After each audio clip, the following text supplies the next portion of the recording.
अवध। तो हम लोग ओल्ड मुगल प्रोविंसेस के बारे में पढ़ रहे थे और उसमें हमने हैदराबाद के बारे में ऑलरेडी पढ़ चुका है। हमने देखा था कि किस तरीके से अशफ जहां ने हैदराबाद को एक इंडिपेंडेंट स्टेट बनाया, किस तरीके से उसने जो टर्मोइल चल रहा था डेक्कन में, जो आपस में नोबल्स के बीच में कंपटीशन चल रहा था, उसका फायदा उठाते हुए सारी जो पावर है उसको अपने हाथ में ले लिया था हैदराबाद की, और फिर खुद को वहाँ का एक तरीके से रूलर घोषित कर दिया था। बट उससे फॉर्मल टाइज जो है वो मुगल एम्पायर से नहीं तोड़े थे, बट वो काफी इंडिपेंडेंटली वहाँ राज कर रहा था। तो अब हम अवध के बारे में जानेंगे। अवध भी एक ओल्ड मुगल प्रोविंसेस है, ये फर्स्ट कैटेगरी वाली जो स्टेट है, और इसको सादित खान ने फाउंड किया था। तो बुरहान उल मुल्क सादित खान को 1722 में अवध का सूबेदार की तरह नियुक्त किया गया था, उसको अवध का सूबेदार अपॉइंट किया गया था 1722 में। और जो इंडिपेंडेंट स्टेट्स इमर्ज हुई थी मुगल एम्पायर के डिक्लाइन के बाद, तो उनमें से एक बहुत ही इंपॉर्टेंट एंड पावरफुल स्टेट थी अवध। अवध जो थी वो एक बहुत ही प्रोस्पेरस स्टेट थी, बहुत ही प्रोस्पेरस यहाँ का रीजन था, समृद्ध जगह थी ये, controlling the rich alluvial Ganga plain and the main trade route between north India and Bengal. तो अवध में बहुत ही रिच एलुवियल गंगा प्लेन थे, कि जो गंगा प्लेन वाला हिस्सा अवध में आता था, क्योंकि जो एलुवियल सॉइल है वो बहुत ही ज्यादा फर्टाइल होती है, उपजाऊ होती है, तो यहाँ पे खेती बाड़ी बहुत ही अच्छे तरीके से होती है। इसीलिए जो ये गंगा ब्रह्मपुत्र प्लेन्स है, यहाँ पे बहुत ज्यादा जो है पॉपुलेशन रहती है हमारे सब कॉन्टिनेंट में। तो एलुवियल गंगा प्लेन जो है वो थे अवध में, और इसीलिए एक बहुत ही फर्टाइल सॉइल वाला इलाका था। और अवध जो है वो बंगाल एंड नॉर्थ इंडिया वाले इलाके के बीच में एक रूट का काम करता था, मेन ट्रेड रूट था, राइट। अवध एक मेन ट्रेड रूट था नॉर्थ इंडिया एंड बंगाल के बीच। अब जो बुरहान उल मुल्क है, ये सूबेदारी, दीवानी एंड फौजदारी तीनों के तीनों ऑफिसर्स को संभाल रहा था। अगर दूसरे शब्दों में कहें, जो बुरहान उल मुल्क है वो political, financial and military affairs जो हैं अवध के, उनको संभाल रहा था, मैनेज कर रहा था। तो अब जिसके पास तीनों की तीनों पावर होंगी, अब ये तीन ही तो मेन पावर होती है, political, financial and military power, जिसके पास ये तीन पावर हो गई वो राजा है कि नहीं।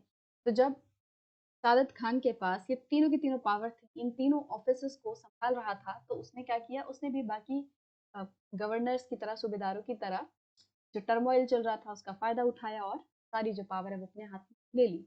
तो आप देखोगे कि इंपॉर्टेंट रीजन क्या रहा इसके हाथ में इतनी पावर आने का, वो ये था कि तीनों के तीनों ऑफिसर्स को ये संभाल रहा था, political, financial and military affairs को ये संभाल रहा था। इसी के लिए सादत खान के पास बहुत ज्यादा पावर आ चुकी। तो बुरहान उल मुल्क ने क्या किया, अवध में जो मुगल एम्परर है, जो मुगल हैं, उनका इन्फ्लुएंस कम करने की कोशिश की। अब किस तरह मुगल इन्फ्लुएंस कम किया, जो मुगलों ने अपने लोगों को अपॉइंट किया था अवध में, जिन ऑफिसर्स पर अपॉइंट किया था लोगों को, तो उनको हटाने लगा। तो मुगलिया लोगों को, जो मुगल एम्परर ने अपने लोगों को जिनको अपॉइंट किया था उनको हटा दिया अवध में से, और अपने खुद के लोगों को, अपने लॉयल सर्वेंट्स को उन जगहों पर नियुक्त कर दिया। तो इस तरीके से ये कोशिश कर रहा था कि जो मुगल हैं उनका इन्फ्लुएंस ये कम कर सके और ज्यादा से ज्यादा पावर अपने हाथ में ले सके। इसके अलावा सादत खान ने जो जागीर है उनका साइज भी कम कर दिया था। जो जागीरदारों को जो जागीर मिलती थी उसका साइज कम कर दिया था, ताकि ज्यादातर लोगों के पास ज्यादा ज्यादा जागीर ना जाए। जो जागीरदारों के अकाउंट थे उनको बहुत ही अच्छे से चेक किया गया नए लोगों द्वारा, मतलब जिन नए लोगों को सादत खान ने अपॉइंट किया था अपने लोगों को, तो उनके द्वारा जागीरदारों के अकाउंट्स को बहुत ही अच्छे से डिटेल में चेक किया गया, ताकि कोई भी चीटिंग वगैरह ना हो पाए रेवेन्यूज में, ये लोग कोई चीटिंग ना कर पाए। और जो अलग अलग डिस्ट्रिक्ट से रेवेन्यूज कलेक्ट हुए थे उनका भी रीअसेसमेंट किया गया, और देखा कि कोई घपला वगैरह ना हो, तो इस वजह से पूरा रीअसेसमेंट वगैरह हो रहा था। He seized a number of Rajput जमींदारी, तो बहुत सारे जो राजपूत जमींदारीज हैं उनकी जगहों को सादत खान ने कब्जे में कर लिया था, अपने कंट्रोल में ले लिया था। और रोहिलखंड के अफगानों की जो फर्टाइल लैंड थी, एग्रीकल्चरली फर्टाइल लैंड थी, उपजाऊ जमीन थी, उसको भी सादत खान ने अपने अंडर में ले लिया। अब जो स्टेट थी, अवध था, ये लोन्स वगैरह के लिए लोकल बैंकर्स एंड महाजन पर डिपेंड करता, ठीक है। अब उन्होंने जो राइट होते हैं टैक्स कलेक्ट करने के लिए, वो भी हाईएस्ट बिडर्स को सौंप दिए, बेच दिए। मतलब कि जो भी सबसे ज्यादा ये बिड करेगा कि भाई हम आपको इतना ज्यादा टैक्स लाके देंगे, इतने ज्यादा अमाउंट पे करेंगे, तो सबसे ज्यादा बिडर को, हाईएस्ट बिडर वाले पर्सन को टैक्स कलेक्ट करने के राइट बेच दिए गए, कि ठीक है आप हमारी तरफ से टैक्स कलेक्ट करिए और इतना अमाउंट हमें दे दीजिए, पे करिए। तो इस तरीके से तो ये जो रेवेन्यू फार्मर्स थे, इजारदार जिन्हें कहा गया है, तो इजारदार जो है वो एक फिक्स्ड अमाउंट को पे करने के लिए रेडी हो गए कि हम आपको फिक्स पीरियड के लिए फिक्स्ड अमाउंट जो है पे करते रहेंगे। और जो लोकल बैंकर्स थे उन्होंने ये गारंटी दी कि ये जो कॉन्ट्रैक्टेड अमाउंट है, जो इजारदार ने गारंटी दिया है, एग्री हुए हैं वो जिस अमाउंट को पे करने के लिए, तो वो अमाउंट जो है वो लोकल बैंकर्स पे करने की गारंटी दी उन्होंने।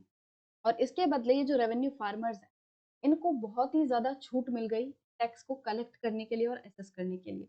मतलब कि जो इजारदार्स हैं, ये जो रेवेन्यू फार्मर्स हैं, ये अपनी मर्जी से कितना भी टैक्स कलेक्ट कर रहे थे, मतलब लोगों को बहुत ही टॉर्चर करके, बहुत ही बुरे तरीके से बस टैक्स कलेक्ट करते थे। इनको पूरे तरीके की छूट मिल चुकी थी अब इस चीज़ को लेकर, क्योंकि इन्हें एक फिक्स्ड अमाउंट जो है वो स्टेट को पे करना पड़ता था। तो इसीलिए ये लोग पूरी कोशिश करते थे कि वो फिक्स्ड अमाउंट भी कवर कर पाएँ और अपने लिए कुछ प्रॉफिट भी बना पाएँ। तो इस तरीके से ये लोगों को बहुत ज़्यादा परेशानी झेलनी पड़ती थी।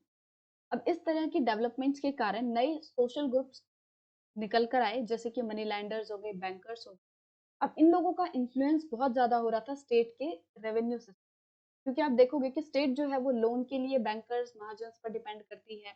जो अमाउंट एग्री किया गया है, जो गारंटी दी गई है जिस अमाउंट को पे करने की, वो भी किसके द्वारा दी गई है? बैंकर्स के द्वारा, कि भाई इतना टैक्स जो है, इतना अमाउंट हम आपको फिक्स पे करेंगे और उसके बदले जो रेवेन्यू फार्मर्स वगैरह है वो टैक्स कलेक्ट करके बैंकर्स को दे देंगे। इस तरीके से पूरा सिस्टम जो है इन बैंकर्स, महाजन्स, मनी लैंडर्स, इन पे डिपेंड कर रहा था। और इसीलिए जो स्टेट रेवेन्यू सिस्टम है उसमें इन लोगों का इन्फ्लुएंस बढ़ता जा रहा था। और इस तरीके का जो इन्फ्लुएंस है, इस तरह की इन्वॉल्वमेंट इन लोगों की, मनी लैंडर्स की, बैंकर्स की, पहले देखने नहीं मिली। राइट। तो इस चैप्टर में, इस सेक्शन में हमने यही देखा कि किस तरीके से सादत खान ने अवध पर कंट्रोल किया।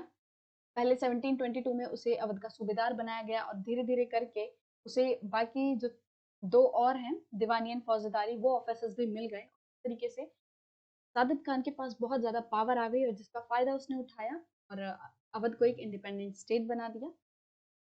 और बुरहानुल मुल्क ने क्या किया कि यहाँ पे जो मुगल इन्फ्लुएंस था उसको कम करने की कोशिश की और जो मुगलों द्वारा जिन लोगों को अपॉइंट किया गया था उनको हटा दिया इसने और अपने लॉयल सर्वेंट्स को यहाँ पे अपॉइंट कर दिया। फिर हमने देखा कि किस तरीके से जो स्टेट है वो लोकल बैंकर्स एंड महाजन पे डिपेंड करती थी। जो टैक्स कलेक्ट करने का राइट है वो हाईएस्ट बिडर को दे दिया गया और लोकल बैंकर ने एक फिक्स्ड जो एग्रीड सम है उसको पे करने की गारंटी दी। और इस वजह से हमने देखा कि इस स्टेट के रेवेन्यू सिस्टम में इन नए उभरते हुए सोशल ग्रुप्स का, मनी लैंडर्स, बैंकर्स, महाजन्स, तो इन सब का इन्फ्लुएंस बहुत ज्यादा बढ़ता जा रहा है।